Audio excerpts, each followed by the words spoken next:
Hello friends, আশা করি সবাই ভালো আছেন। যে অনলাইন টেকনিক্সের পক্ষ থেকে আপনাদের সবাইকে স্বাগতম।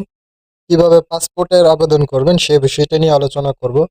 খুব অল্প সময়ের মধ্যে কিন্তু আপনি নিজে আপনার পাসপোর্টের আবেদনটি করতে পারবেন। এখন আর কারো কাছে যেতে হবে না। আপনার হাতে থাকা মোবাইল ফোনটির মাধ্যমে কিন্তু আপনি পাসপোর্টের আবেদন করতে পারবেন এবং সে আবেদন দিয়ে কিন্তু পাসপোর্ট করে নিতে পারবেন। পাসপোর্ট রিলেটেড ২-৩টা ভিডিও আমি আমার চ্যানেলে আপলোড করে রেখেছি। সেই ভিডিওগুলো দেখেও কিছুটা অভিজ্ঞতা অর্জন করবেন। পাসপোর্টে আবেদন করার জন্য আপনি প্রথমেই আপনার ফোনের ক্রোম ব্রাউজারে চলে যাবেন। ক্রোম ব্রাউজারে যাওয়ার পর আপনি সার্চ বারে লিখবেন পাসপোর্ট। পাসপোর্ট লিখে সার্চ করার পর প্রথম যে ওয়েবসাইটটি চলে আসবে, এই ওয়েবসাইটটির মধ্যে আপনি প্রবেশ করবেন। ওয়েবসাইট লিঙ্কটি আমি আমার ডেসক্রিপশনে দিয়ে দিব। ওয়েবসাইটটিতে প্রবেশ করার পর আপনাকে এ ধরনের একটি পেজ দেখাবে।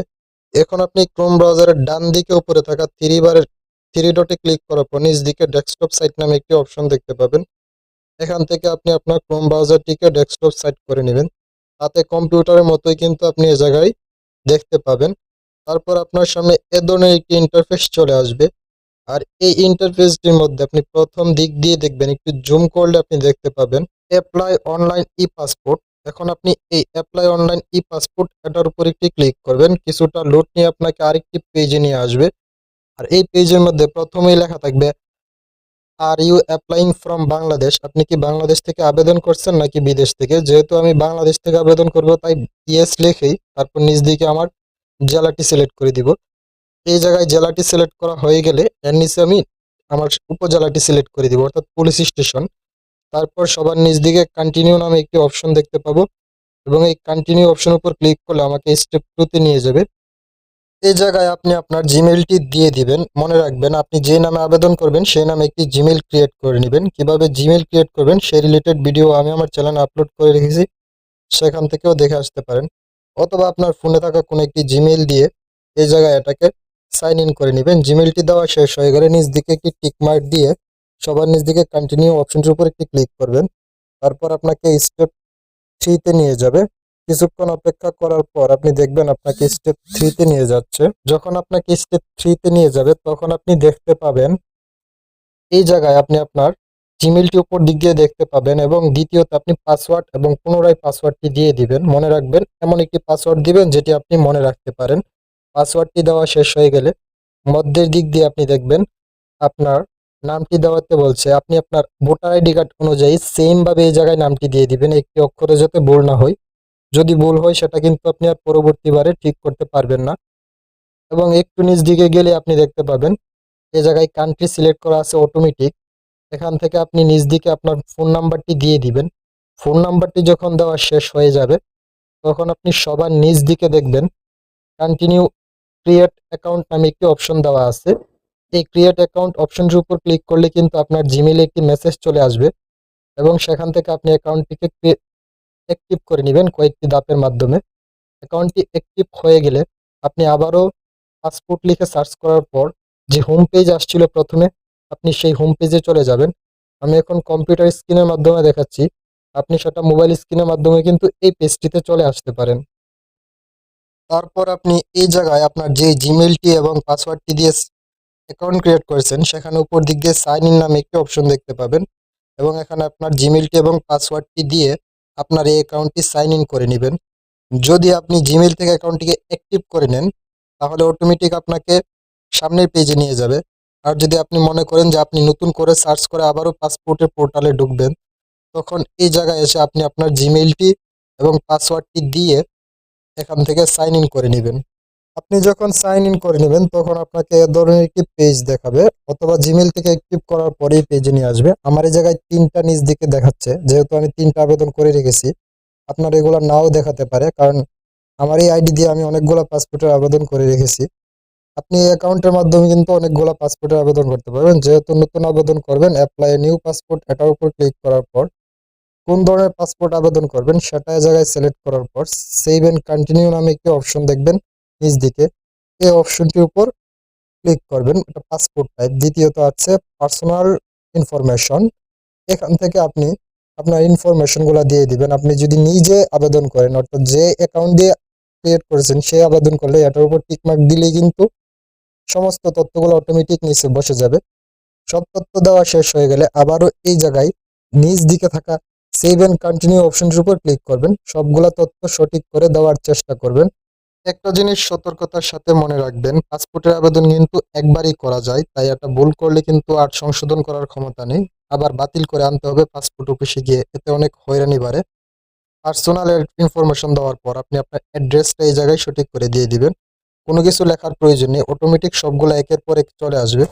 শুধু আপনার এলাকা, ওয়ার্ড অথবা পাড়া এগুলো একটু লিখে দিবেন, বাকি সবগুলো অটোমেটিক এই জায়গায় চলে আসবে। সবগুলা যখন সঠিক করে দিবেন তখন সবার নিচ দিকে থাকা সেভ এন্ড কন্টিনিউ অপশনের উপর ক্লিক করলে আপনাকে পরবর্তী আরেকটি পেজে নিয়ে আসবে। আর এই পেজের সবার উপরে দেখবেন আইডি ডকুমেন্ট।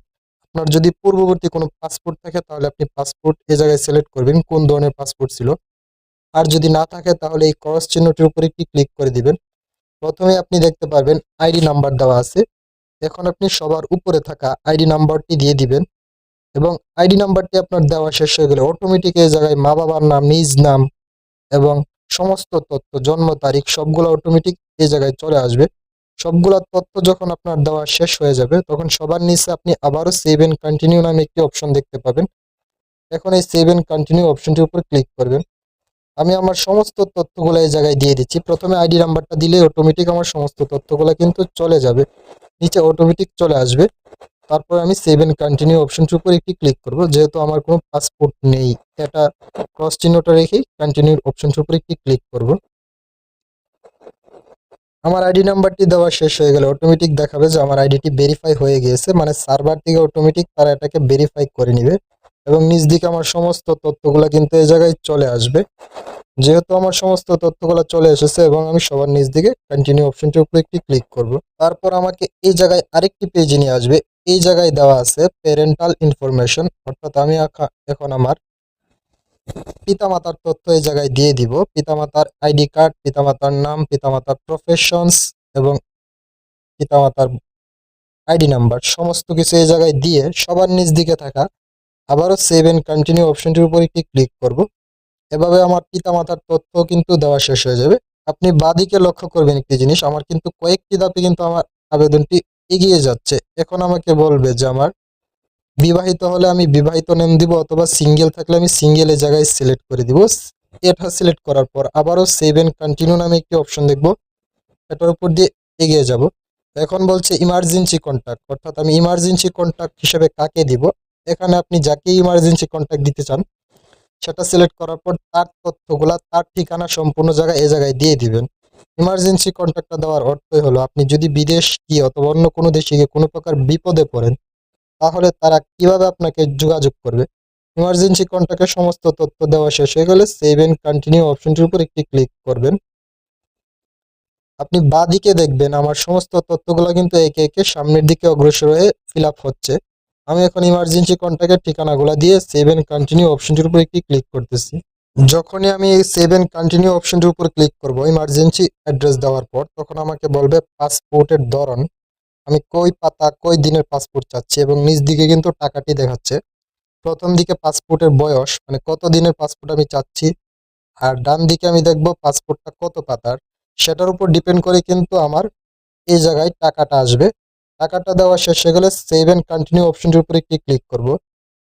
তারপর এই জায়গায় আমরা দেখতে পাবো পাসপোর্টটা আমরা কই দিনে নিতে চাচ্ছি, সেটার উপর ডিপেন্ড করে কিন্তু আমাদেরকে একটা ব্যাট আসবে, মানে পাসপোর্টের ফিটা আসবে। আপনি রেগুলার হলে রেগুলার 1 মাসে দিবে, সুপার এক্সপ্রেস ডেলিভারি 2 দিনে দিবে, সেটাও কিন্তু এই জায়গায় দেখতে পাবেন। টাকাটাও কিন্তু ডান দিকে দেখাবে। আমি রেগুলার রেখে সেটাকে সেভ এন্ড কন্টিনিউ অপশনটির উপর একটি ক্লিক করব। তারপর আপনাকে এই ধরনের একটি পেজে নিয়ে আসবে, আর এই পেজের মধ্যে আপনি এতক্ষণ যত তথ্য দিয়েছেন সবগুলো তথ্য এই জায়গায় দেখতে পাবেন। এবং আপনার যদি কোনো তথ্য ভুল মনে হয় তাহলে আপনি সেটাকে এডিট করে নিতে পারবেন এই ডান দিকে এডিট অপশনটির উপর একটি ক্লিক করে। যদি কোনো তথ্য এই জায়গায় ভুল করে আপনি সাবমিট করে দেন তাহলে সেটাকে আর কখনোই সংশোধন করতে পারবেন না। পাসপোর্ট অফিসে গিয়ে আপনার সেটাকে বাতিল করে নিতে হবে। যেহেতু আমি এই জায়গায় সবগুলা তথ্য আবারও একটি চেক করে সঠিক করে নিচ্ছি, আমার যাতে কোনো তথ্য ভুল না হয়। যদি কোনো তথ্য ভুল থাকে তাহলে আপনি সেটাকে সংশোধন করে নেবেন। সবশেষ আপনি এই জায়গায় টিক মার্ক দিয়ে তারপর নিচ দিকে থাকা সেভ এন্ড কন্টিনিউ অপশনটির উপর একটি ক্লিক করবেন। তারপর আপনার সামনে এ ধরনের একটি পপ আপ আসবে। এই জায়গায় আপনি আবারও এই জায়গায় কন্টিনিউ অপশনটির উপর একটি ক্লিক করবেন। তখন আপনাকে সামারি কপি আকৃতিতে এ ধরনের একটি পেজ দেখাবে। আর সবার নিচ দিকে আপনি কোন ধরনের পেমেন্ট করতে চাচ্ছেন এই জায়গায় সিলেক্ট করে দিবেন। আপনি যদি সরাসরি এই জায়গায় পেমেন্ট করতে চান তাহলেও করতে পারেন, অথবা অফলাইন পেমেন্ট দিবেন নিচ দিকে থাকা। অফলাইন পেমেন্ট মানে হলো চালানের মাধ্যমে অন্য সার্ভারের মাধ্যমে আপনি পেমেন্টটা দিতে পারেন। আর যদি অনলাইন পেমেন্ট হয় তাহলে এই জায়গায় আপনি পেমেন্টটা দিয়ে সামনের দিকে অগ্রসর হবেন।